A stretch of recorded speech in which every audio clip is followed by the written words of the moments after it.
Hello, good morning, good afternoon. It's the 19th of April today. Good Friday here in the UK. Wherever you are, Good Friday. 19th of April 1999. This is Jimmy Hodges' letters that I'm reading out, one or two a day if I can, or a couple, one covering 2 days. With something he titled a book called Dear Anybody. So I'm his son Kevin, and Jimmy passed away 3 or 4 years ago now, but he left this sort of book of letters he'd written every day for a year prior to the millennium. Today the Balkans War still seems to be quite high on the agenda, and it's funny because I sort of remember it. Sorry about the jiggly pokey. I remember it, but not now. It's all gone into the distance, but apparently the Balkans NATO aircraft has said bombed a chemical plant, and according to Yugoslav television, radio, a huge poisonous cloud has erupted over much of the country and could engulf Europe, but don't think that actually happened. Then Dad went on to one of his favourite subjects, I think. Said something men always knew was that a survey has shown by the time a woman has reached adulthood, she is uttering 23,000 words a day compared to the average man only speaking 12,000. Undoubtedly, the person who came up with the phrase that you couldn't get a word in edgeways was a man, who was then left with a ration of 11,994 words for the rest of the day. He said Britons and Americans were leading healthier, happy lives than their authoritarian neighbours in the European Union, who would strangle outlandish behaviours at birth by strict social norms. Not quite sure what he meant by that. Came out of a study about the UK government and the White House, apparently. And then Dad went on to say Dad was always a bit left field, and I'm a bit like that, I think.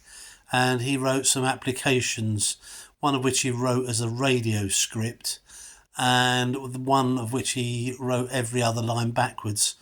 Now, sadly, he didn't get the job, but he did get some commendations from the people reading his applications. And I think Dad occasionally, and I think I've been guilty of this as well, in an effort to be different, sometimes you scupper yourself because, frankly, people are just not on the same page. So you might do something. I remember he went for a job and was asked, what would you do if there was no news today? I think it was for Radio Kent. And he famously said, well, it wouldn't happen. There'd always be some news I could find, invent, make up, or whatever. And but it wasn't what they wanted to hear. I think they wanted to hear that you might have a backup programme, or you'd have a special guest, or you'd have something pre-recorded. But Jimmy just wouldn't have it, and he never got the job. And I think that was one of the reasons he just didn't play the sort of interview game, which was a bit sad, really.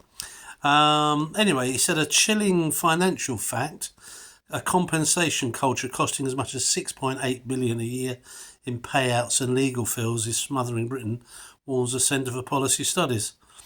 And I reckon that's probably quadrupled now. I think the whole litigation compensation, I think it was said this weekend that one of the teacher unions, teachers have been paid out something like £12 million in compensation through sometime one teacher got hit in a car park by a car, and you think, oh my gosh, come on. Another one got hit by a laptop, but that was thrown by a child, so fair dues. But whether that's worthy of millions of pounds worth of compensation, I don't know. His PS today was court stories. Jimmy, I think, was always going to court and trying to pick up news from the courts, I think, something that I think he eventually delegated to younger, newer journalists. But apparently there was a guy who, over a period of about 10 or 15 years, had constructed a Range Rover out of spare parts. He worked in a garage and somehow either begged, borrowed or stole spare parts, but claimed they were always, they were just genuine spare parts that he put together. But the court didn't believe him, and I think fined him appropriately. But what he said, how was he caught? That's what Dad was always looking for. No one actually said how he was caught, but and we will never know unless someone watches this and can tell us. Anyway, enough of that. So that was the 19th of April. Hope this finds you well, and you take care. There you go.